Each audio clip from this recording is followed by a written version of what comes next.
मलाई पनि सरसफाइ सट्ट परेर हिँड्नु त मन नलागेको होइन कि मन त लागेकै हो तर कामै यस्तो छ कि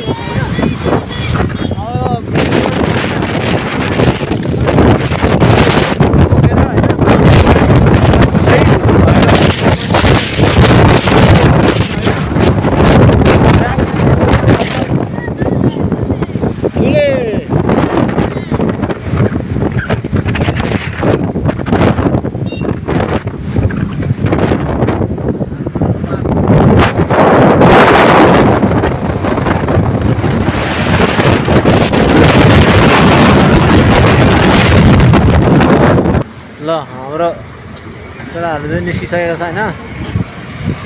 तिमीहरूले महिनामा कति कमाउँछौ भन्दा पनि काम चाहिँ के गर्छौ र कस्तो गर्छौ कतिको मेहनत गर्छौ भन्नेमा फरक पर्छ क्या। पैसा त जसले जसरी कमाए नि हुन्छ नि तर मेहनत छ क्या। मेहनत अनुसारको चाहिँ पैसा हुनुपर्ने होइन। यस्तो धुलो छ क्या कस्तो धुलो छ अहिले देखिरहेको होइन धुलो एकदम धुलो छ।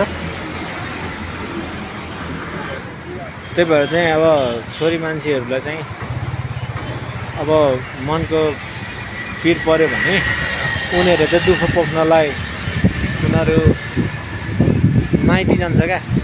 अनि हामी अब केटाहरूको चाहिँ अब दुःख पोख्ने ठाउँ कहीँ हुँदैन। अनि केटाहरू छिर्छ क्या भट्टीतिर अनि 2-3 गिलास खाइसकेपछि दुःख पोख्छ क्या। अब दुःख पोख्ने ठाउँै अब केटाहरूको चाहिँ भट्टी हो होइन। तर पनि हामी चाहिँ भट्टी जाँदैनौँ आजभोलि। यो अघिको चाहिँ हामीले के अरे दाउराहरू ल्याएको चाहिँ यो धागो फ्याक्ट्रीमा यहाँ धागो फ्याक्ट्री हो यो चाहिँ। धागो फ्याक्ट्रीमा युज गर्छ यो दाउरा पोलेर अनि त्यसपछि एकदमै तताउने प्लास्टिकहरू होइन। यहाँ चाहिँ अलिकति त्यो कचडाहरू सबै ठिक गर्ने ठाउँ हो क्या यहाँ चाहिँ सबै होइन। अब काम लाग्ने भनेको अब सबै नलाग्ने जतिलाई चाहिँ यहाँ ल्याएर फेरि रिफर गरेर त्यसरी अब धागो बनाएको छ यहाँनिर चाहिँ यो मेसिनहरूबाट। यहाँनिर चाहिँ धागोहरू यसरी बन्छ क्या। यो चाहिँ सब प्लास्टिकको टुक्रा टक्रीहरू सबै उठाएर होइन यसरी धागोहरू बनाउँछ यहाँनिर। यो चाहिँ धागोहरू सबै बनिरहेको हो। अब पुरै यो धागो बनाउनुको लागि चाहिँ यस्तो बनाइरहेको छ यो पुरै यसरी पुरै यसलाई पकाएर एकदम पकाएर त्यसरी सरसफाइ एकदम धोएर त्यसरी यहाँनिर चाहिँ धुने मेसिन हो यो चाहिँ। एकदम खतरले धुन्छ यहाँनिर। अनि त्यसपछि पुरै सेतो बनाइसकेपछि मात्रै अनि धागो काट्नुलाई सजिलो हुन्छ। तु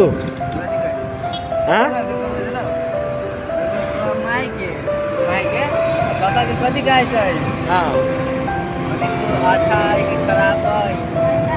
अच्छा है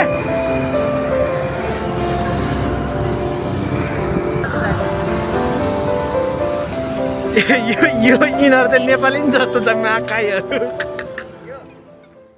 हामी लाग्यो है त अब अघिको धुलो थियो अनि नुहाइ धुवाइ गरेर अब कारमा सर घुम्न नि अझ चाहिँ ए पखेर यार म नबसिकन भात्तै उडाउँदो रहेछ। ल है त अब हामी लाग्यो होइन। कति अब धुलो झाली भएर अघि मैले भनेको थिएँ नि धेरै धुलो भएर बस्ने खालकोसँग चाहिँ जोगिनुपर्छ। धुलो भएर सट्ट पखालिनेसँग चाहिँ मित्रता हुनुपर्छ भन्ने कुरो। अब हामी चाहिँ सट्ट लगाएर होइन हाम्रो जेठा दाइ यता हुनुहुन्छ। कस्तो लागिरहेछ दाजु हेर्ला कस्तो लागिरह ठिकै ल है त अब हामी सट्ट लाग्यो। अब हाम्रो अब गाडी चाहिँ राखेर आउनुपर्छ चाहिँ हामी चाहिँ अब लाग्यो 3 जना 4 जना आज त 4 जना हामी लागेको छौँ। आज चाहिँ हाम्रो कहाँसम्मको यात्रा हुन्छ त्यो थाहा छैन। हामी फाट्ट पहिले भन्दैनौँ क्या। हामी चाहिँ अब हिँड्दै गएपछि मन कहाँसम्म लाग्छ होइन घुम्नलाई। अब यहाँ चाहिँ केराहरूलाई एकदम यसरी चाहिँ किन झुन्ड्याएको भनेदेखि चाहिँ केराहरूलाई चाहिँ पहिला आलु र प्याज चाहिँ बुढाबुढी थियो अरे क्या अन्त अनि उसले आलु र प्याज चाहिँ बुढाबुढी थियो अरे, आलु चाहिँ बुढी थियो अरे, अनि प्याज चाहिँ बुढा थियो अरे, अनि केराले चाहिँ आलुलाई मारेर भुइँमा गाड्दैछ अरे क्या प्याजले, के अरे केराले। अन्त अब बुढीलाई मारेर अब गाडिदिइहालेछ केराले। अनि बुढाको पालो चाहिँ प्याजको पालो चाहिँ के गरेछ भने अब आफ्नो श्रीमतीलाई मारिदिइहाल्यो। अनि मारिदिएको कारणले चाहिँ त्यो केरालाई चाहिँ अब सजाय त दिनु पऱ्यो। अनि केरालाई पनि प्याजले मारिवरी। अनि मार्दाखेरि चाहिँ कसरी मारेछ भने झुन्ड्याएर फाँसी दिएर मारेछ कि। अनि त्यही भएर केरालाई चाहिँ त्यसरी झुन्ड्याएछ। अनि त्यसपछि अब बुढीलाई मारेकोले मारिदिइहाल्यो, केरालाई पनि फाँसी लगाएर झुन्ड्याइदियो। अनि केरा अब प्याज चाहिँ के गर्ने त भन्दाखेरि चाहिँ अनि प्याज चाहिँ बाहिरै लडिरहेको थियो अरे क्या। अब घाम चर्कोमा पनि लडिरहने अरे, यताउता। अब निराश भयो नि त, श्रीमती मरिहाल्यो। अब श्रीमती मार्नेलाई पनि त्यसले फाँसी दिएर मारिहाल्यो। त्यसो गरेर चाहिँ मारेछ अरे।